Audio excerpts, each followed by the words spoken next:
Peace and greetings. I pray everyone is doing well, given the circumstances, and counting our blessings as we have another day, or another moment, another second to improve on self, family, community. So, what prompted this post today? The thought came to my mind. I said, I see you, or I see dot dot dot the weakness in you. So, it's multiple things that helped to prompt this post. So I'm going to be succinct to just make sure I keep circling back to the point that I'm making from the title that I just gave. So I was listening to XM radio and listening to a guest on a particular show talk about, because the question came up about hate, those who do violent crimes against others, specifically, or more specific in this case, against African Americans, and the racism and the bigoted behavior, and what would prompt this? What's the core root? How is this not being addressed, even though we speak on it and that we want to make these things different and change and make the world better, to get rid of it? And the guest just broke it down succinctly and very on point. It said it's a self-destructive behavior that can't be satisfied. It can't be satiated. So what he meant by that was that the people who engage in hate crimes, if you will, or violent acts towards those others, in this case, people of color, African Americans and Latino, hate themselves. And because they hate themselves, they project that hate of self onto others. Simple. I said, yeah, that makes sense, because only thing that can come or that manifests from an individual is something that's within the individual. So I've known this and heard this before, heard others speak on it, read on it, but in the context in which the guests laid it out, it just drove it home, because people are like, what to do, and it's like, look, it's the hate that they have within themselves, and it's and each violent act that they conduct in the hopes to satisfy or satiate this yearning within them, it grows because it can never be satisfied. It's like interesting. So put that in the mental Rolodex. We move forward. So then then I watched, like I tend to do, and I suggest everyone to do this.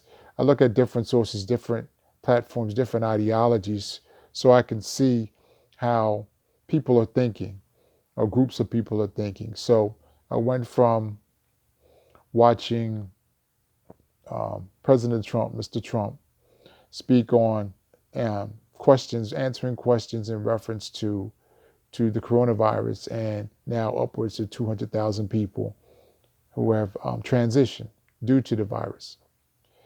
And his overwhelming theme was, it's not the fault of his administration, it's the fault of China, period. It's China, China, China. So I'm like, all right, you've said it before, but he's sticking to that. Changed the channel to watch the BBC News. And it was breaking news because their prime minister is now imposing more strict measures because of the uptick in cases. And it was interesting in watching him speak. Not once did he mention China or anyone else being at fault. What he mentioned was how they as Brits will get through this together. And he laid it out like, look, if we follow these measures, meaning wearing masks, distancing, frequently washing hands, he says we can avoid a shutdown as we come into or as they were going, as well as we will be going into the cold and flu season. So some of the restrictions will be imposing more, not more restrictions, but being more diligent about staying on top of those establishments, in terms of how many people that they allow within their establishments, such as restaurants and such. So he laid out the plan. And I turned to my mother-in-law. I was like, it's interesting how he sounds like a president, like he sounds like a leader of a country. Whereas we just watched a few seconds ago, a few minutes ago, someone blaming someone else, but still had no plan on how to get through, or even no mention of how to address what's coming. So I'm like, interesting. It's quite cool. And it was refreshing just to see somebody in authority at least take a stance and have a plan to break it down and not just speak on it, but actually start to institute it as he saw forthcoming what was happening in his neighboring countries or other countries in Europe, such as Spain and France, which he mentioned. So he said they have the uptick and they're taking measures, so we need to take measures. We can't wait for this thing to hit us and not be prepared. Novel idea, isn't it? Then fast forward today. So now I'm watching in the breaking news, I'm sure many of you have also, the outcome of the grand jury for Breonna Taylor, the Breonna Taylor case, and the charges that went against the one officer. So I'm listening to the this channel I was looking at. I'm looking at had the Attorney General from Kentucky on, Daniel Cameron, Daniel Cameron, Mr. Daniel Cameron. And I knew nothing of him, just listening to what he was saying. And he's breaking down, but what struck me odd was they were using legal terminology, which I'm somewhat familiar with, but not fully. But it seemed like, okay, he's saying this is where it came down, but charges, he was explaining how the charges or the evidence didn't warrant any more severe charges or substantial charges. So, okay. So now I go to CNN and MSNBC, and they have former prosecutors, they have other legal people who have legal background. They have explaining the charges, explaining how Kentucky came up with what the path that they went, explaining how it didn't go far enough, explaining how, in essence, there was protection for the police, protecting their lives, but not for Breonna Taylor. So the charges, in essence, speaking on how the charges that were set upon this officer or charged to this officer were in essence for his reckless and wanton shooting for those in other apartments, but not to the person that was killed in the apartment that he went into. I'm like, wow, interesting, right? So had all of that, talked to the boyfriend, Breonna. So they were comprehensive is the point I'm making. They spoke to legal people. They spoke to former police officers and city officials from other cities. They spoke to the family. Then I flipped to another station. It's one American network. And I'm like, okay, let me check this out. So I've watched them before, and they are conservative, and that's fine. So now what they're talking about are the Bidens and Hunter Biden and his involvement with the Ukraines and the GOP and their findings. The GOP-led officials who came back with their findings on Hunter Biden's involvement. On the bottom, they had aspects of the indictment in reference to Breonna Taylor. So then I stayed with the station because they went from there and they weren't really talking, they didn't talk about the coronavirus, such as what CNN and MSNBC did, along with the Breonna Taylor action today. So they don't talk about that. Then they said they will come back from a break and the president has a comment to make in reference to the Breonna Taylor case. I said, oh, I want to listen to hear what he had to say. So many of you probably seen it, but he said, he loves black people. He doesn't know enough about the case, but, He's done more for black people than any president in the history of this country, with the exception, possibly, underscore, Abraham Lincoln. You're like, okay. So I'm like, all right, this is his comment. At least that's what they attributed his comments to be in reference to the case. This is this news station, One American News. Fox, similar. Um, so I'm like, okay. So I circled back to Mr. Cameron. So I said, he spoke briefly about the tragedy, but he's talking about reform moving forward. But he still, in essence, he didn't come across genuine to me. So instead of making a judgment, I said, let me just do some research on it, brother.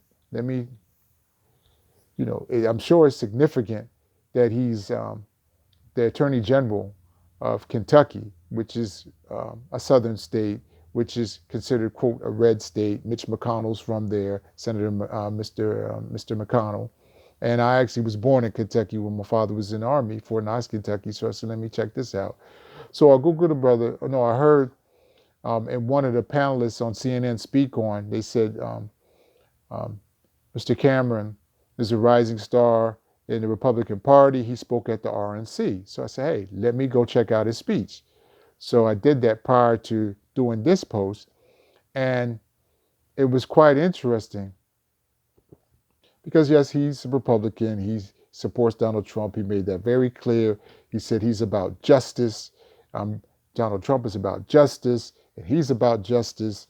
And he gave a nice story about his family and how he came to be where he's at. He's 34, so he's definitely a young rising star within the party.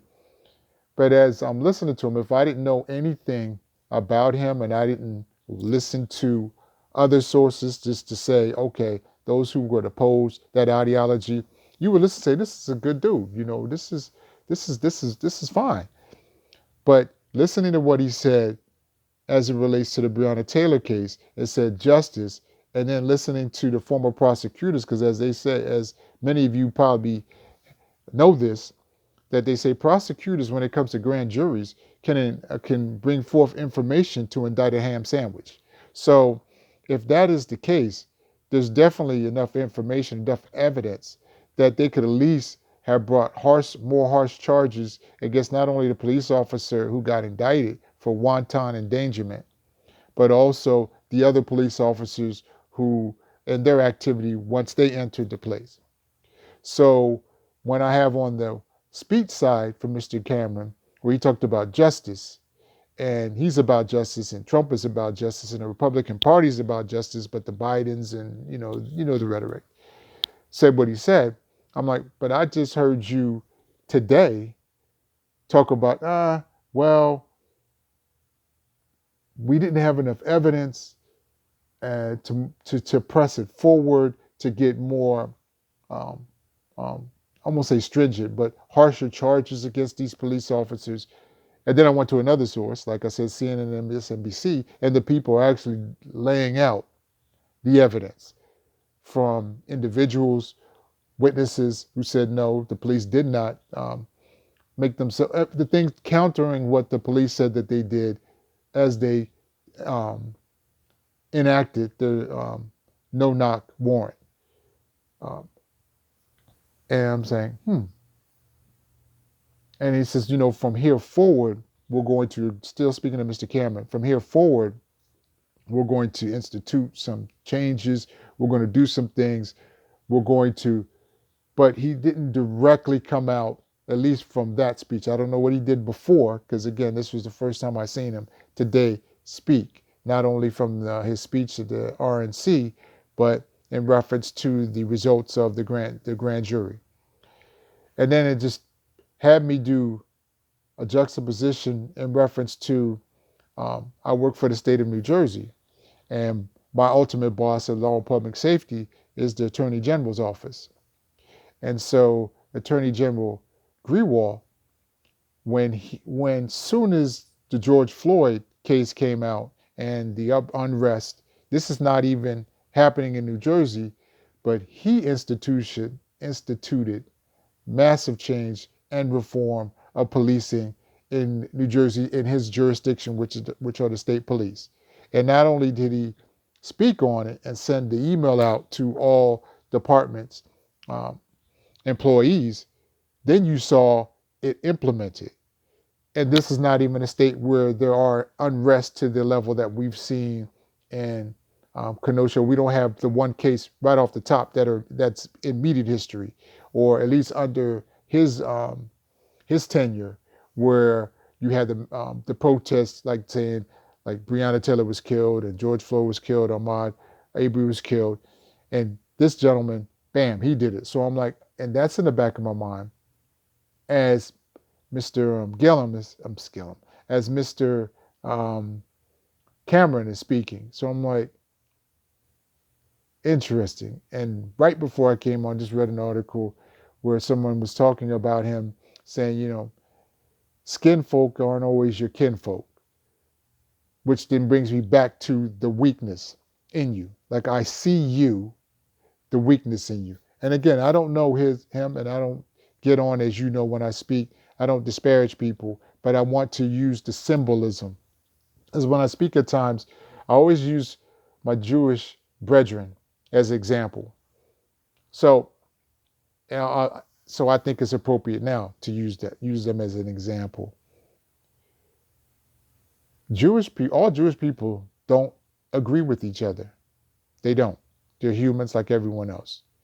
They have different ways of practicing their culture, from the conservative to the liberal and the moderate in between. But one thing that I've seen, and someone can correct me, is if something that threatens them as a whole, the Jewish people, they will come together and they will make sure that their culture, their ideology, their platform is represented justly. Period. And you know the examples. To the point where people are reluctant or scared to say anything disparaging against Jewish people publicly, much less do bodily harm. So what's my point in bringing that up? My point is, Black people or Africans of Americans of African descent, we're not monoliths. So we should have us represented if I'm using politics, which I'm speaking on, in all arenas, independent, Republican, and Democrat. But before any of us were in any of these parties, we were African or Black Americans or African Americans. We were that first. So as you manifest or represent your party, it should come back to what's the betterment of your people first. So it has to be you, your family, your community. Community meaning your people. If it doesn't benefit all three, then you shouldn't support it. Period. So think about what I just said with the Jewish people. Now let's bring it back to Mr. Cameron. He is a Republican. God bless him. He had the ability and he has the office to bring forth justice, as he said in his speech. That's why I spoke about his speech. That's what he said he was about. He has an opportunity, he had an opportunity to show and prove, since he's following of Trump, saying this is what we stand for, because he's aligning himself with Mr. Trump. We stand for justice. He had this opportunity to bring forth justice as it relates to the Breonna Taylor case, Miss Breonna Taylor, by doing his part to make sure all parties involved were indicted, and indicted justly based upon their actions. Not doing a favor for the Taylor family, but doing justice for the Taylor family, and just justice, period. So where it comes back to when I said, I see you, the weakness. It's the 30 pieces of silver that this young brother has taken to be a part and sit at a table and disregard his people, disregard his office. And some people say, you're going too harsh, Greg. Yes, I know he has discretion because he didn't do anything illegal in what he did. But what he did do was what, like in to the Jewish people, that would not happen. Justice would be served. So he would at least have done his part to make sure all parties involved, because I'm circling back to that, are held accountable by at least from his office imposing um, the justice that would be warranted based upon what these police officers did. And then let the jury decide if it can be proven. But at least he would have done his part. Versus what he did was to be consistent with the hypocrisy that we see when he says, hey, I'm down with this party, which Mr. Trump's administration has shown the hypocrisy back and forth, upwards, downwards, all types of angles. But yet say I'm a proud African American, which I don't understand as it relates to your people. It's like you're hiding behind your skin color, but not manifesting the aspects of seeing what has been done to your people. Or maybe he's turned a blind eye because history has always shown, even in chattel slavery, which are some of the harshest times our people faced in this country, there were those who were still loyal to the slave masters. There were those who would choose not to escape because they wanted to stay with the slave master. And it seemingly has not changed. Like, I'll take this silver or this perceived position of privilege as if that will last, not realizing history also shows that once you have been, your services and are no longer needed, meaning that you're no longer the flavor, that you will be cast out. You will be kicked to the curb. But by then, you probably have set yourself up financially. And as long as you're doing fine, it's okay. So let's wrap this up. So the point of the many points that I made is, if you're about justice, it should supersede. If you're about truth, if you're about the betterment of yourself, your family, and your community, it should supersede your party affiliations. It should supersede the cliques that you're in, if you're truly about that. It should be based upon what is right and exact, and follow that line, and you see who's down with you. So again, you've heard me speak about the police in previous posts. I have family members and friends who are police. But just like I also said in previous posts, so it's about the truth. Like I said in previous posts, to not speak truthfully about what the minority in your police organizations across the country are doing, to then when you see those fight against you or disrespect you, without saying this is not in a vacuum, this is based upon action that they've seen that doesn't seem to be changing. That is like people in the hood protecting criminals who they know are criminals, just because it's, instead of the blue wall, it can be the black and Latino wall. We know to condemn that behavior, saying, look, if you don't help us to remove these criminals off the street, then criminal element and activity continues to blossom and grow. So law enforcement implores the citizens in the hood to help them to get rid of the criminal element. But when the citizens in the hood who are being victimized by the criminal element within the minority criminal element, I have to say it this way because I've come to realize over time that some people don't know or refuse to critically think and think on multiple layers. So you have to break it down this way. So I say the small minority of the greater police department who are good police officers, that small minority who are not, who are hiding behind the badge of police, who are um, manifesting their bigoted ways when the citizens of the hood employ you to step up to get rid of that element, you turn a blind ear to them, but yet you want them to do it on their end. It's hypocrisy. It's not justice. And to a certain extent, people aren't feeling you. They won't see you if you can't see them. Respect is based upon extending respect to others. All right? So we can roll. We can get out of this. We can roll. We need to speak to each other. We need to communicate. We need to stay focused on truth and address it that way, if that's what you say you want. All right, we'll continue. Peace. Hotep. Wakanda forever.